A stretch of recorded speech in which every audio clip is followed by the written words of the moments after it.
There's an old saying in the Army, the longest march always begins with the first step. By the same token, the greatest battle usually begins with one word.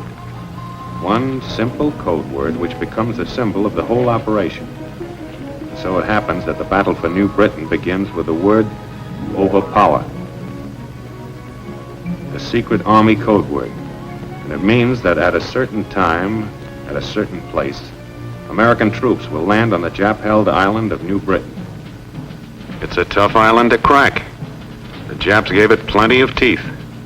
A powerful naval base at Rabaul, good airstrips, and over 100,000 troops spotted in different places and expecting a visit. And besides Japs, there's always the jungle.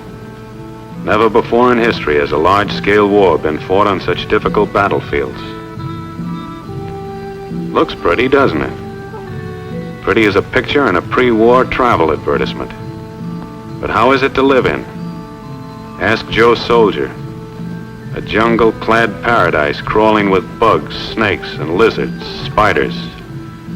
Ask him about sweating out a march through blazing equatorial heat. Ask him about the smell, that wet stench of the jungle. Yes, and don't let him forget to mention those tropical sunsets, bringing the malarial mosquito. An attack is prepared in staging areas where the men are rehearsed for the job. Quietly, secretly, systematically, men and equipment start moving into 3 separate areas along this coast. This is done so there'll be no large concentration of troops in any one spot to tip off the plan. A task force is a miniature army, tailored for a particular job. This one consists of a regiment from Texas, a battalion of artillery and service troops, quartermasters, signal corps, engineers, and medicos. They know what this staging area means. A jumping off place for something big.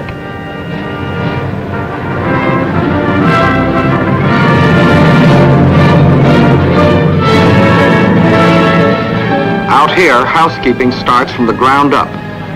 You pick yourself a place and start chopping. It used to be hard work mowing the lawn on Sunday afternoons. Try mowing kunai grass with a machete. Meantime, a couple of 100 miles to the north, the second task force marches into their staging area to prepare for their part in the operations. These men have seen something of jungle fighting. They're Marines, and they cut their teeth on Guadalcanal.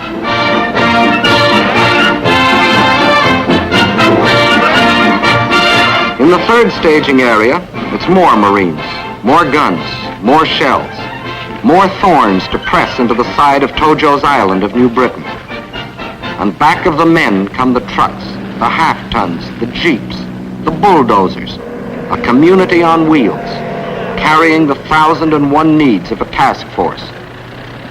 Food for bellies and gun barrels, canvas for cover, wires for communication, the tools of a jungle army. When the lot is cleared, you stretch out your house. It doesn't take long. Just fasten the ceiling, get under the center pole, and hoist. And leave plenty of slack on those ropes. The first rain will do the tightening. Nudging out elbow room in this wilderness and getting your stuff across swamps and streams is pretty rugged. But it's good practice for jungle warfare.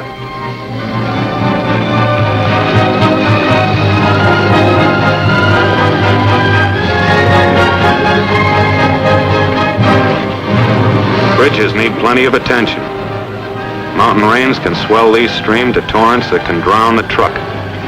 And transportation is important out here. When it comes to jungle construction, you can't beat a fuzzy-wuzzy. Uncle Sam has thousands on his payroll.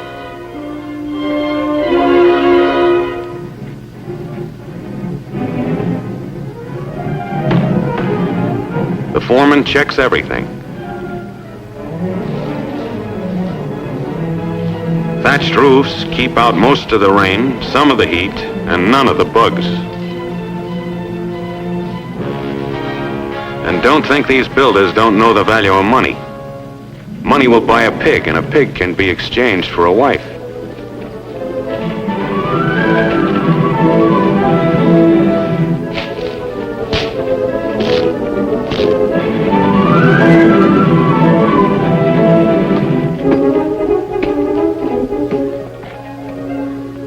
Here's where that Boy Scout training comes in handy. And this lad is an awfully tough critic. Outfits sprawl over a staging area for miles. It's a signal corps job to tie them together with telephone lines. Not much like hometown telephone poles, but the technique of climbing them hasn't changed a bit.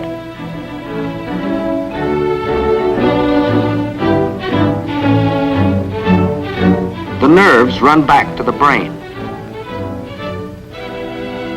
This switchboard at headquarters will handle 1,000 calls a day. Orders, reports, requests, instructions to field phones out where the jungle begins.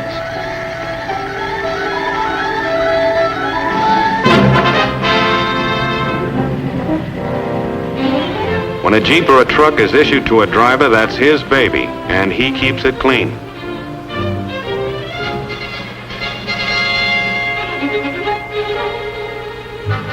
The old swimming hole, jungle style. It's the bath, shower, and laundry combined. First scrub your skin, then scrub the clothes you just took off.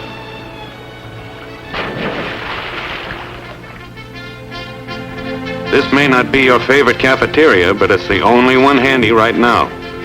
And it's the quartermaster's job to see that the army is fed wherever they are.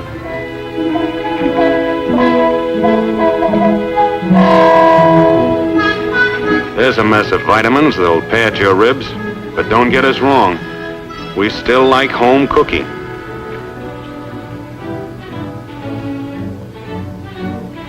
These are the canvas cities that Joe Soldier built out of jungle and kunai grass. Like their forefathers, these troops have tamed a corner of wilderness into a temporary home. 5:45, and the day begins.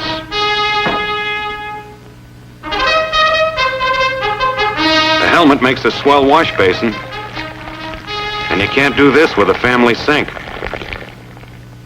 And now to work. It begins with the task force commander giving the details of the job to the men who are going to do it. There will be 2 landings on New Britain. The first at Arawe, to divert the Japs from the main landing a few days later at Cape Gloucester. Arawe is a peninsula. A small force will make a landing up here in the enemy's rear, they hope, and move down the peninsula to join with the main forces, who will land along here. Complete surprise is the main thing. Hit fast and hard. Gain a foothold before the Japs can move a large force against you. That's what unit leaders are telling them. A soldier has to know what he's supposed to do, where he's supposed to do it, and why. And this is the time to check your weapons. A gun jam on a beachhead might happen only once. The same thing is going on up in the Marine staging area. Weapons, equipment, and the men themselves get a personal once-over. Anti-aircraft protection stays on its toes, just in case. 37mm anti-tank teams have to load, aim, and fire almost simultaneously. They can get off about 30 rounds a minute. It's rumored that a Lone Star governor once said, "By gad, if the United States ever goes to war, Texas will go with it." And here she is.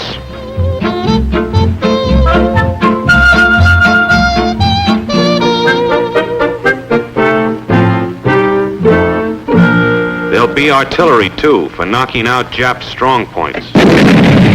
Sometimes it takes a flamethrower to burn out a pillbox. They work well in jungle warfare. That could be a nip installation.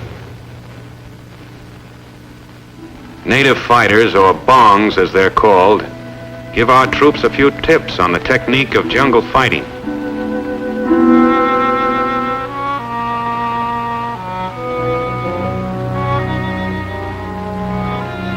The training is carried out under simulated battle conditions. And soldier, those aren't pebbles hitting the stream. You've got to know how to fire at sounds, too. Because jungle fighters seldom see each other alive. The last stages of training begin aboard the ships that will carry the troops to their mission. This practice ends in a full dress rehearsal.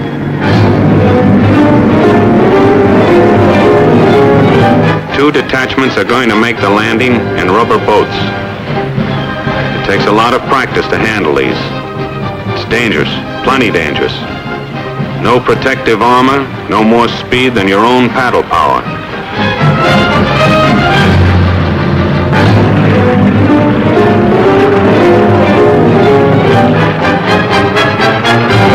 Regular types of landing craft may have trouble getting over the coral reef at Arawe, so buffaloes and alligators have been selected to bring the first wave of assault troops ashore. What's an alligator?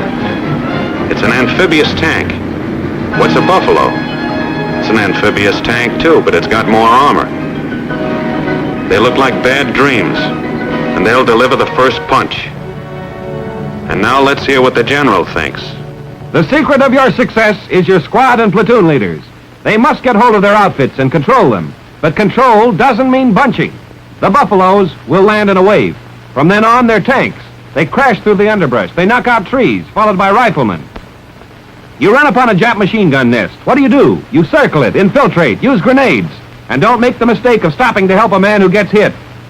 You haven't got time. Let the medical men pick him up.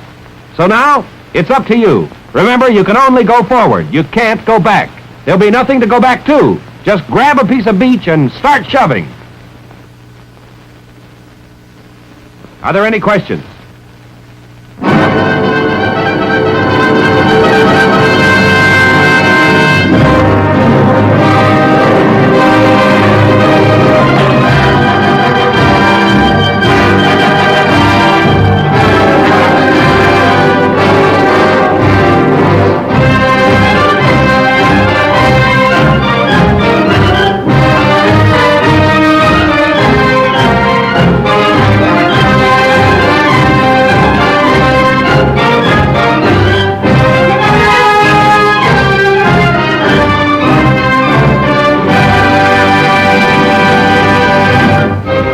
Comes the parade of men and supplies, the loading, the checking, the counting, the packing. It's the war of logistics, adding up to the final question mark. Will the troops who make the landing have what they need, where they need it, and when they need it? Training is over. Rehearsals are over. This is it.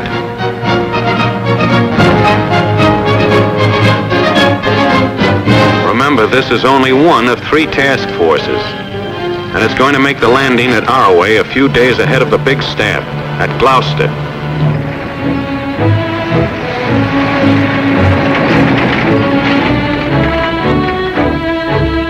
The commander-in-chief, who is responsible for the coordination of the whole plan, comes down for the takeoff. General MacArthur and General Kruger on the right, commanding the 6th Army, have a last-minute chat with the task force commander. And what they said is a military secret. The first assault waves are ready.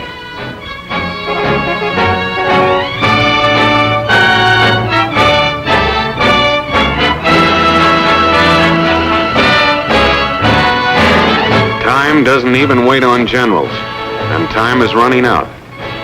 This is goodbye, and good luck.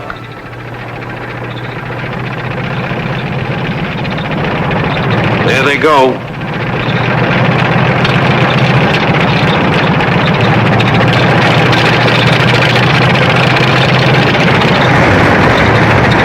Buffaloes and alligators are going to load on the mothership.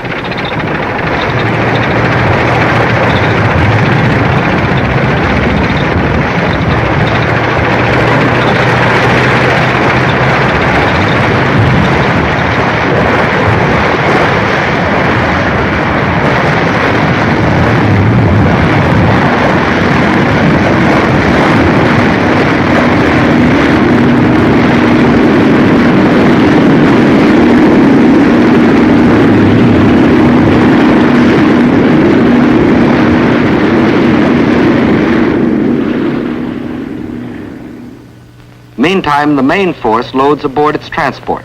Once up the net, the landing craft that brought them will be hoisted aboard. And the rubber boat detachments move out to load on the destroyer that will carry them.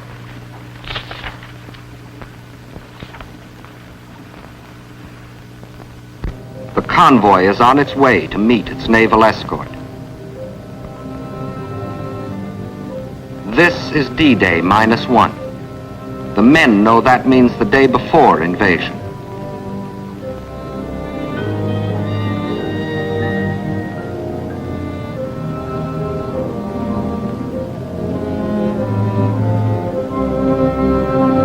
This last-minute check on weapons goes on aboard every ship, and nobody has to be told to do it now.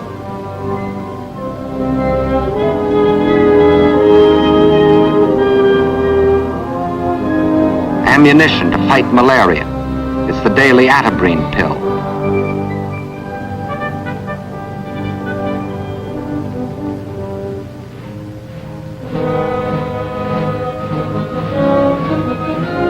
This too happens on every ship. Last-minute instructions to officers and non-coms. It's called briefing. Goes over there fast. Whatever happens, keep contact. Message center will begin here. Get your messages back as fast as you can, of course. Keep your men dispersed. Cut out bunching. Look out for this high ground over here. You'll have to hit it from the flanks, I think. And above all, keep moving in this direction. You've all got compasses. We're at the rendezvous point. The task force commander leaves to board one of the destroyers of the escort. And now the convoy will sail through the night to Arawe. Troop ships flanked by destroyers and led by minesweepers and sub-chasers. I hate to see that evening sun go down.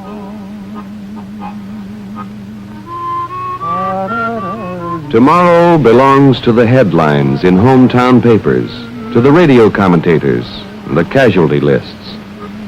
But these few hours belong to each man to spend as he likes.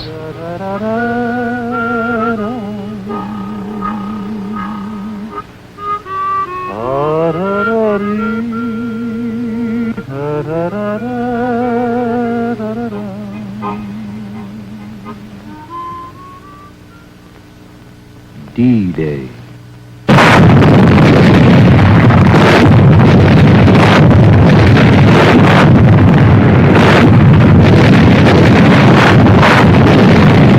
Under the protection of the naval barrage, the first assault waves keep circling, awaiting the order to start in.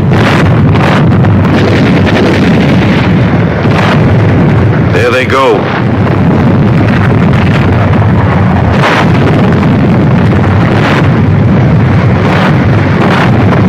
Jap plane.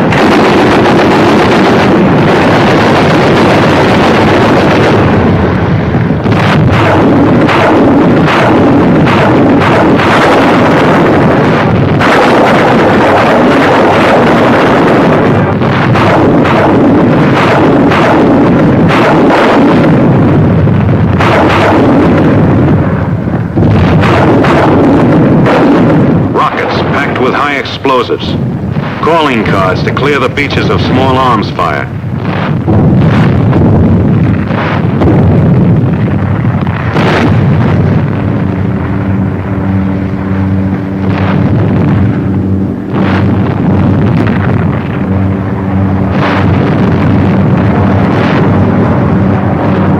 More planes coming. Ours, we hope. Yep, it's a sky full of angels, our own B-25s.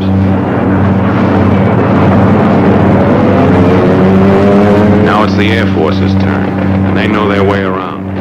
They've been softening it up for days in advance.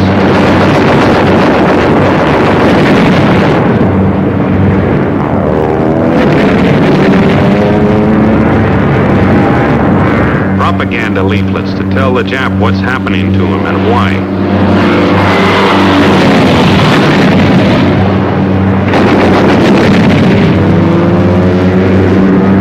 naval barrage drove most of the Japs off the beaches up on the cliff. And that's where the planes work them over. Strafing may not wipe out a ground force, but it keeps them ducking.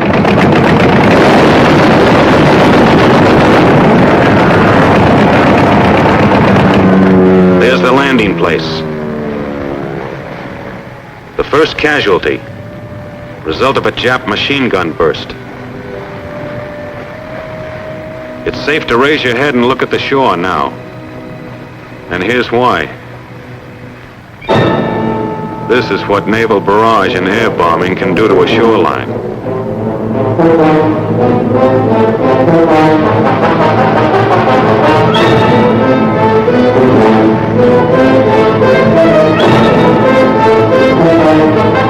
Remember, you can only go forward. You can't go back. There'll be nothing to go back to. Just grab a piece of beach and start shoving. Still a few snipers around.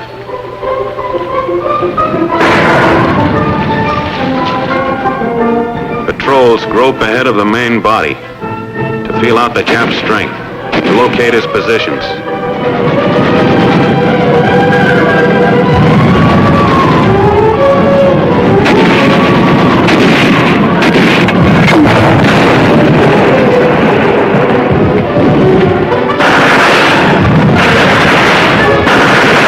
Assault troops keep advancing.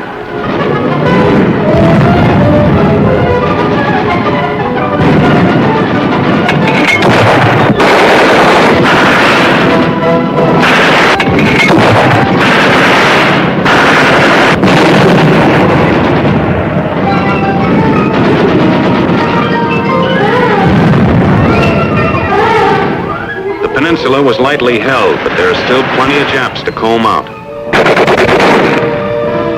You don't see many, except this kind.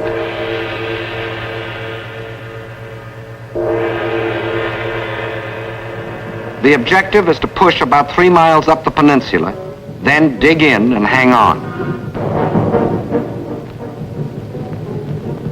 More and more troops are fed up to the rapidly advancing front by jeeps, alligators, buffaloes. Grab is over. Now to hold on.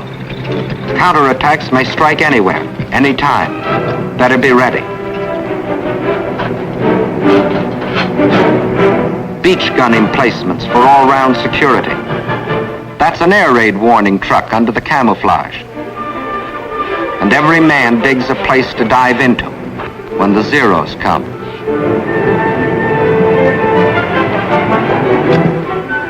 Communication keeps pace with combat. Switchboard and message center open for business.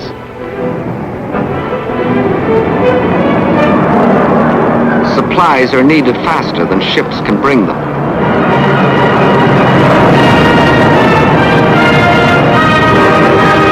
Parachute-borne ammunition coming down.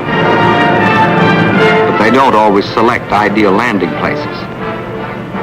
A job for the pole line crew.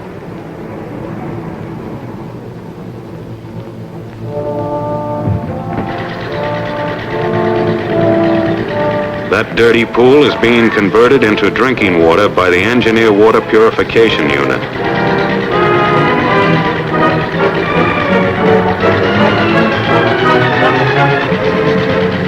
Men may one day forget many things of this war, but never the taste of chlorine.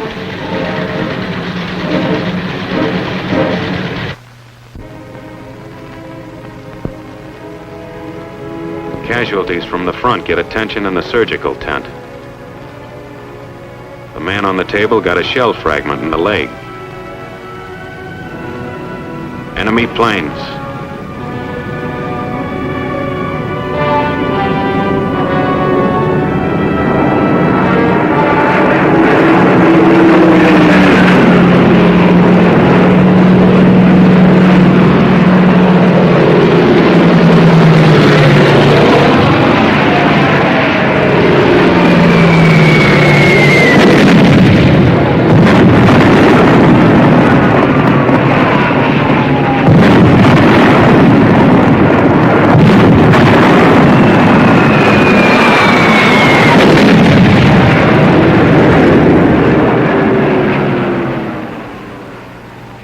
This is what's left of the surgical tent filled with wounded men after a direct hit.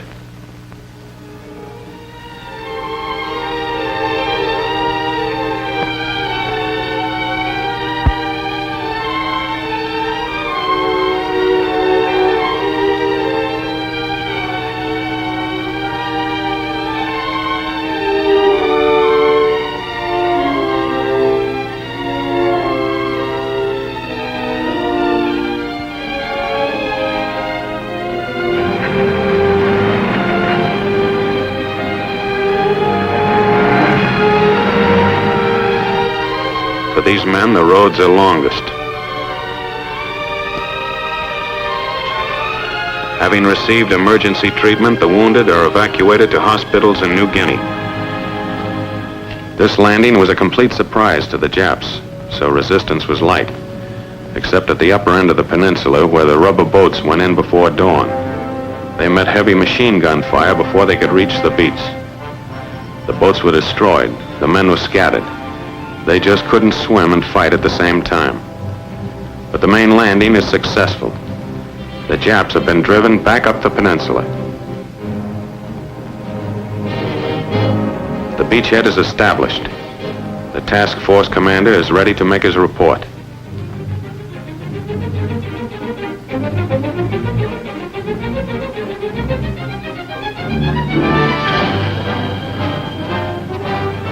And now for the main event, the landings on Cape Gloucester. Arawe was the feint with the left. Gloucester will be the right to the jaw. Here, here, and here. The forces will capture the airstrip and converge, setting up an American stronghold on the supply line to Rabaul. In the Marine staging areas, it is Christmas Day.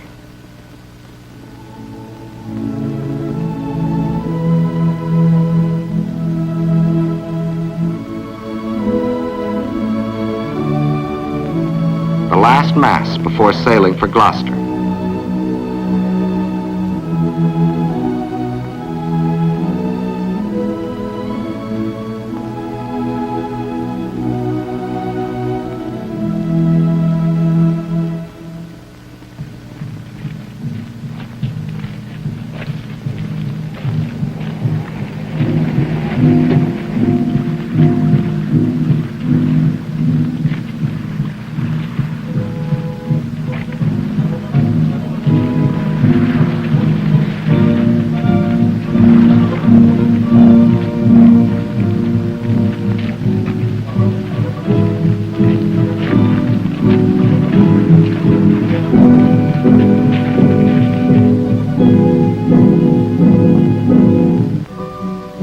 Masses of men to land upon 3 separate beaches in the vicinity of Cape Gloucester.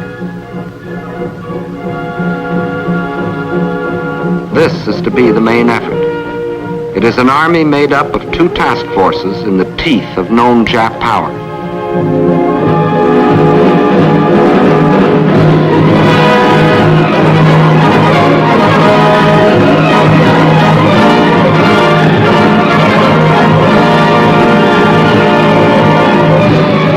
These 2 landings are the first stage in the neutralization and envelopment of Rabaul.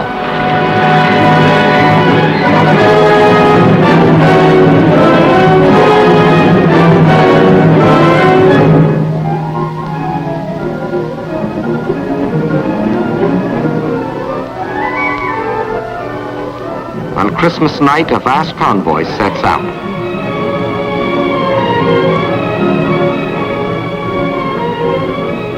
Cape Gloucester, New Britain.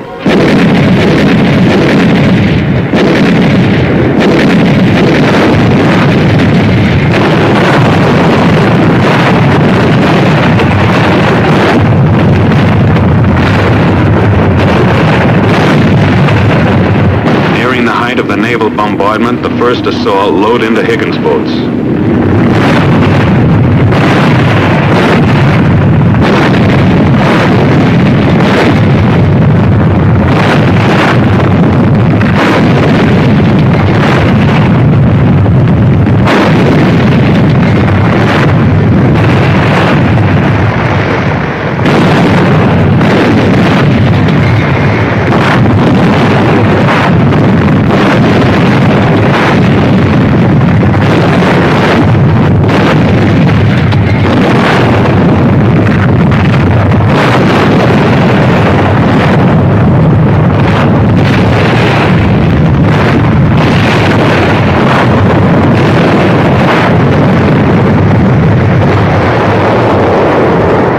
the umbrella of air protection arrives on time.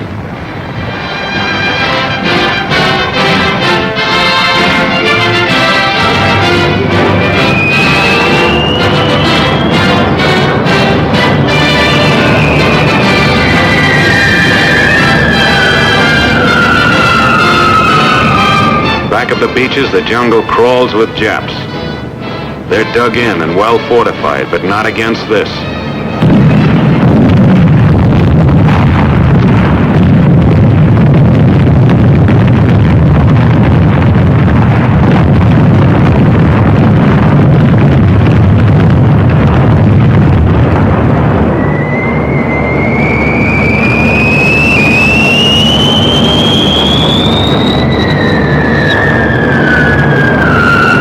Bombardier once boasted he could hit a derby with a dime. Here's where accuracy really counts.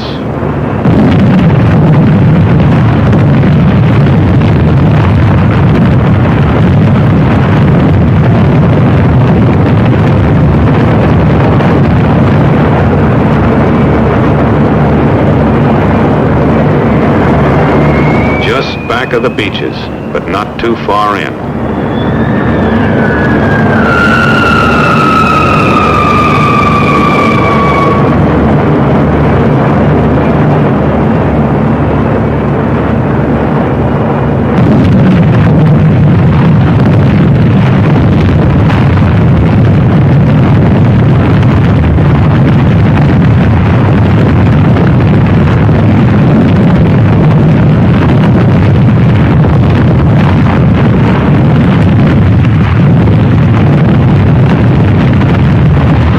Boats keep moving in.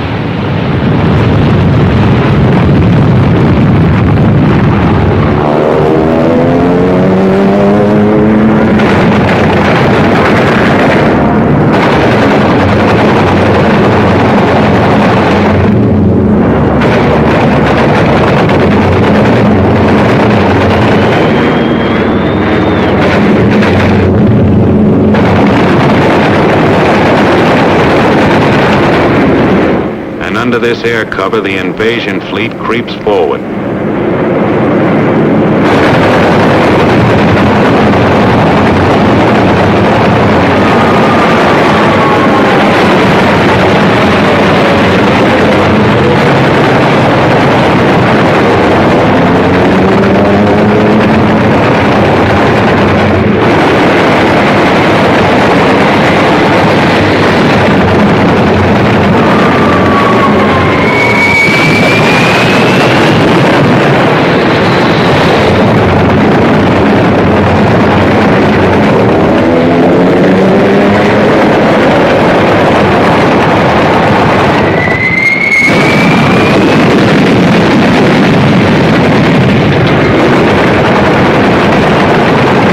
Of smoke to screen our landings.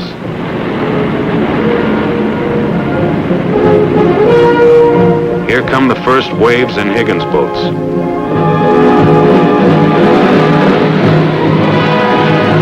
Not ghosts from Pearl Harbor, but American boys. Tom, Dick, and Johnny. The boys who used to play baseball in the vacant lot on Saturday afternoons.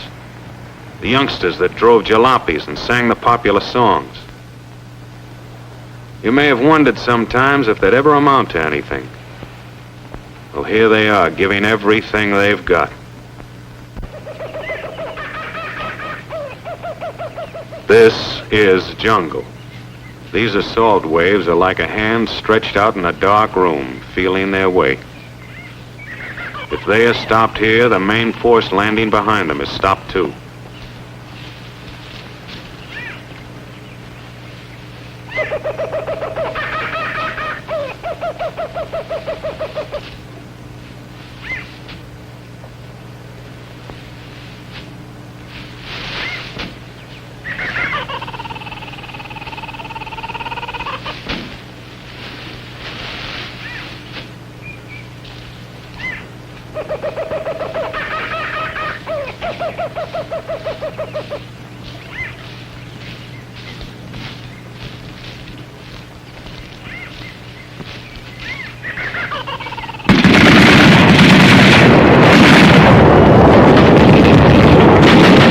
contact with the enemy.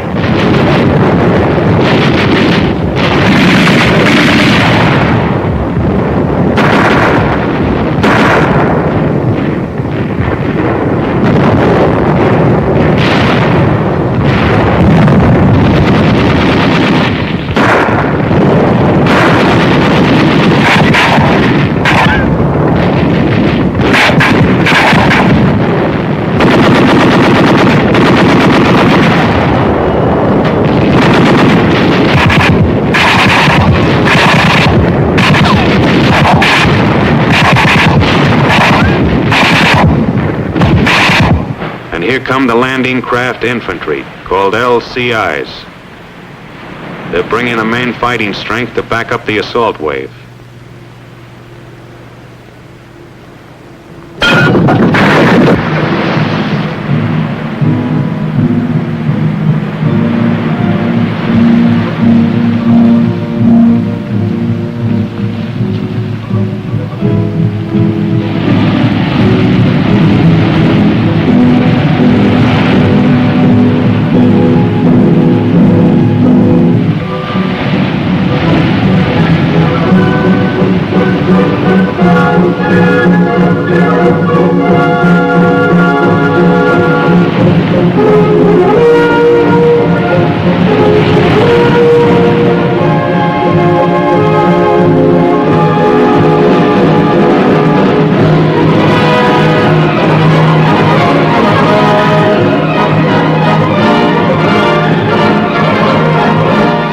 To be carried in the hard way. The trucks come later.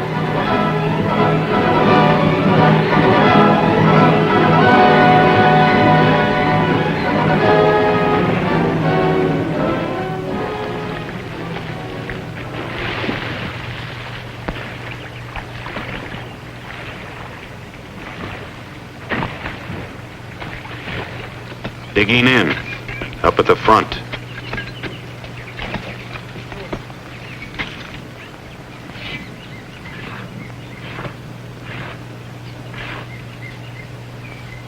Here's a highly trained specialist.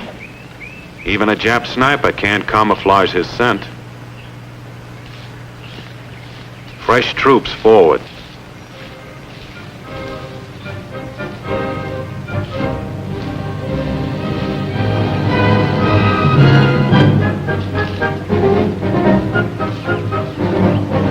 Wounded to the rear.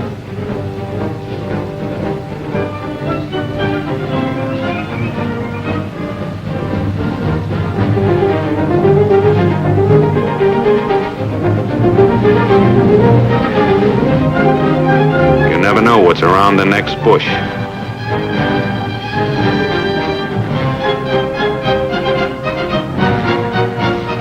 Dead Japs aren't always dead. Better be sure.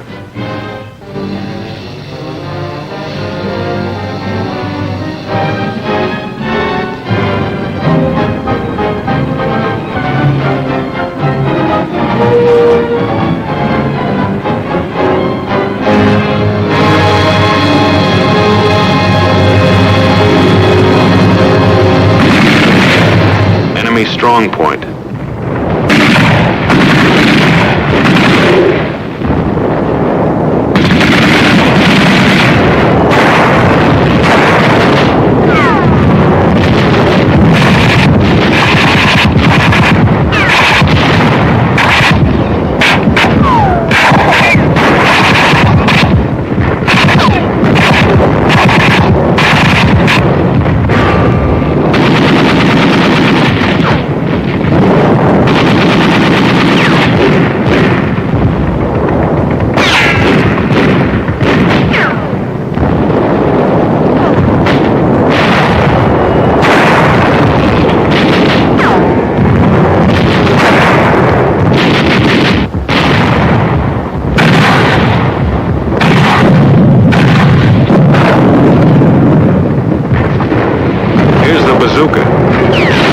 Carried rocket gun.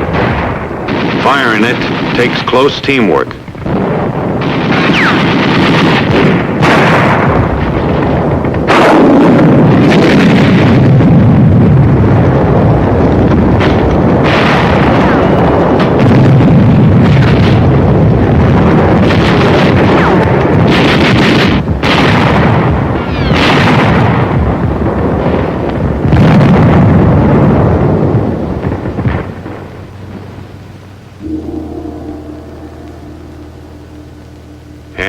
grenades, mortars, bazookas, and flamethrowers did this.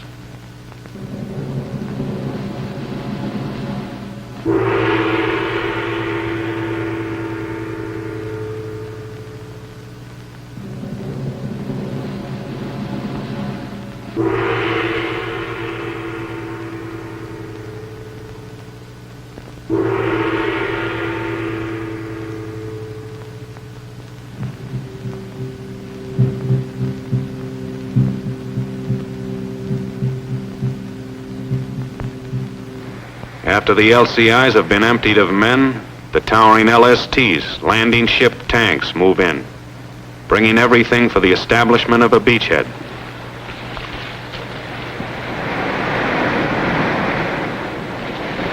This succession of ships, all in their proper order, thousands of men and tons of supplies have but one purpose: to keep a thin line of riflemen fighting their way forward into the jungle.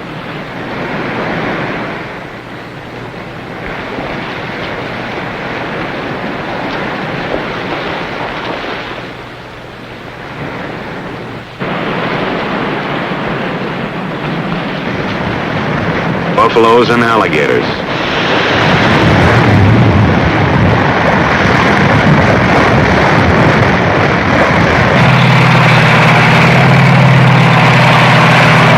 Mechanized sledgehammers, smashing holes in the jungle wall.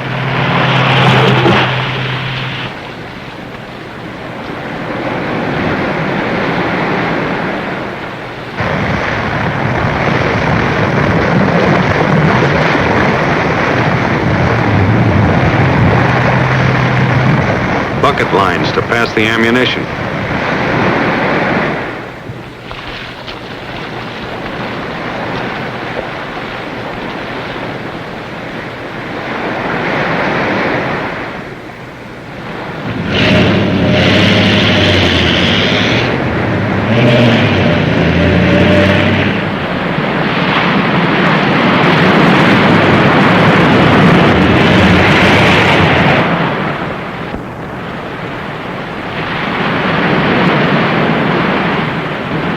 Jeeps do a lot of things, but they can't swim.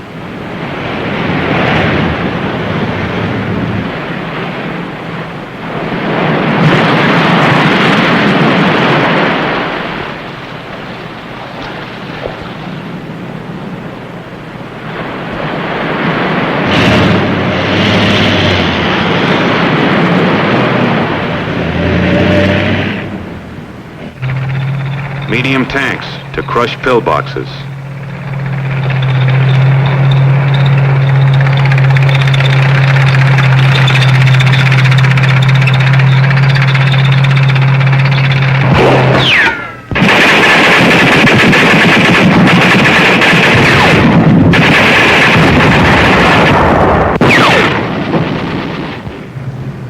An hour or two later, the trucks roll in.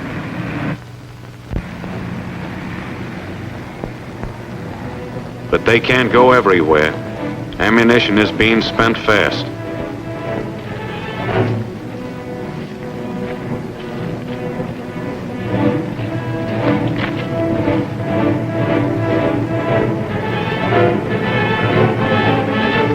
For every finger squeezing a trigger, there are 100 others pulling, hauling, and carrying. It's all part of the same job.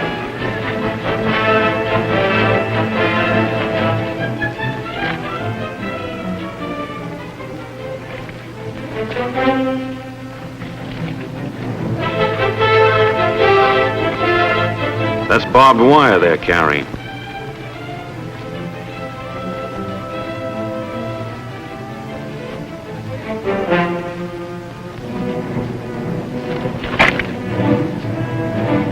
As soon as there's any place to phone to, there's a telephone line to do it.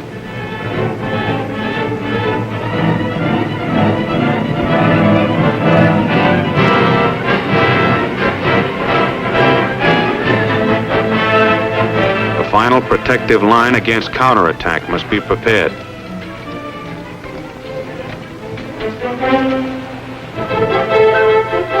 You may be hit from anywhere, anytime.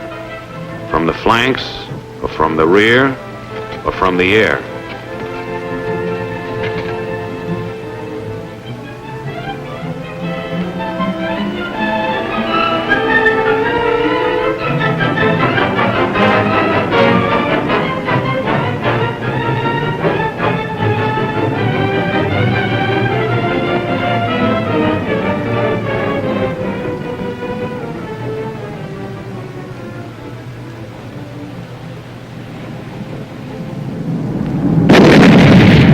At 2:35, enemy dive bombers. Jap planes shot into the water. More than 60, costing less than a dozen of our own. The Japs concentrated on the destroyer Bronson. That's the Bronson standing on end, sinking fast.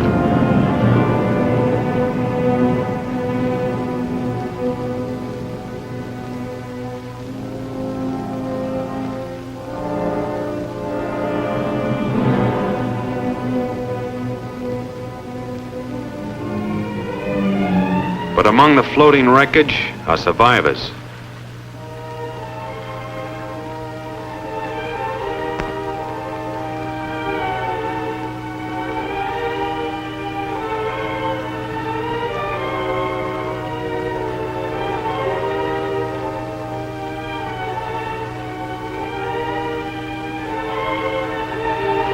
Exhausted, some dying, some dead.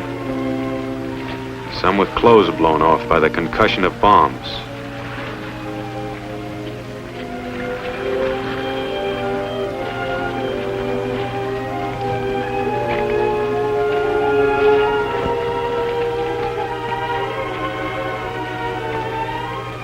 These are a part of 208 survivors who will remember the Bronson when they fight again. Back at Gloucester, it had begun to rain.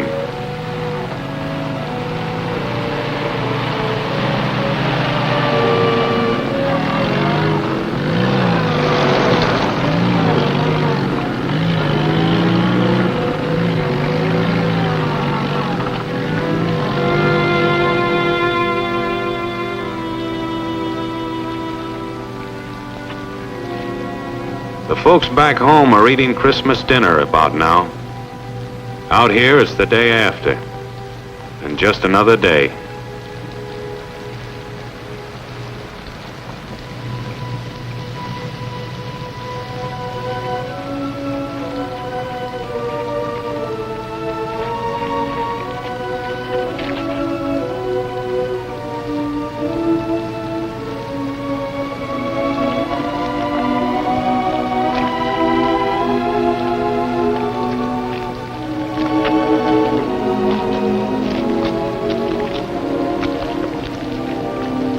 Just one more enemy. Mud.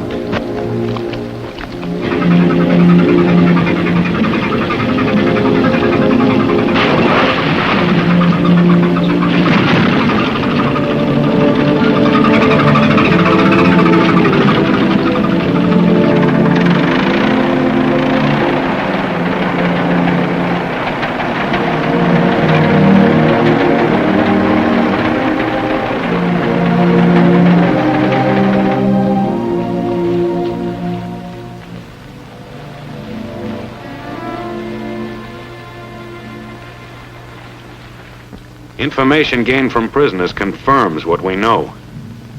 The advance is nearing its main objective.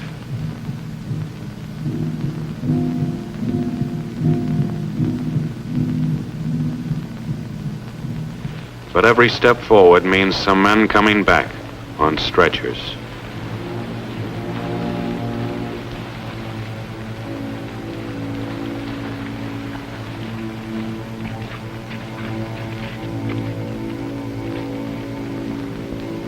Sometimes it takes too long for the stretchers to arrive.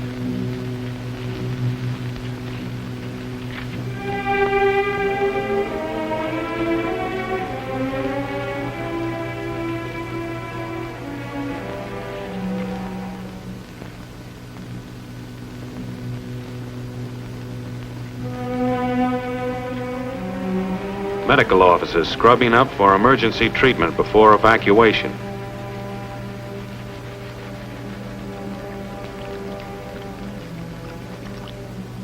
The country doctor, the city surgeon, working together 25 hours out of the 24.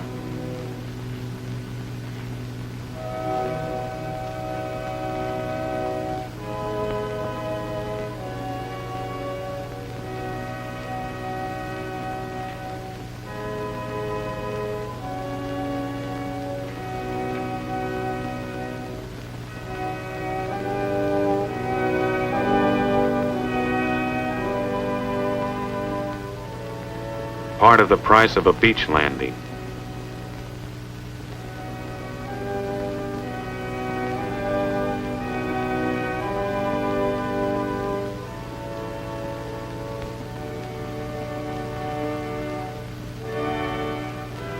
Yes, it's a wounded Jap, receiving decent treatment and a cigarette.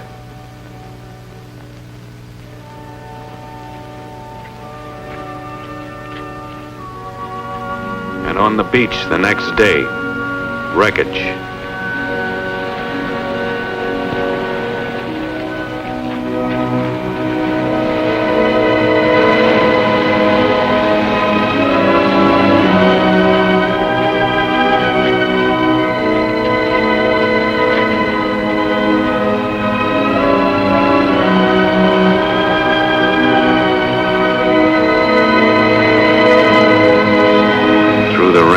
Darkness of enemy waters, they're going back to hospitals in rear area.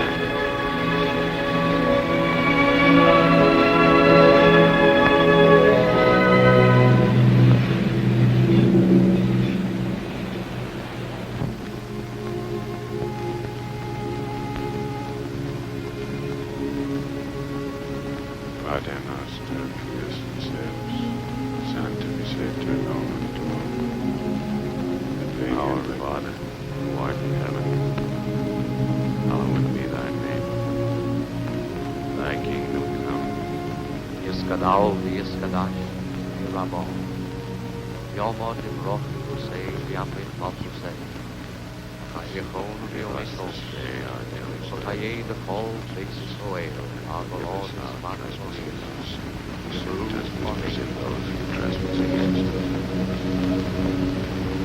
Lead us not into temptation, but deliver us from evil. Amen. Fire! Fire! Fire!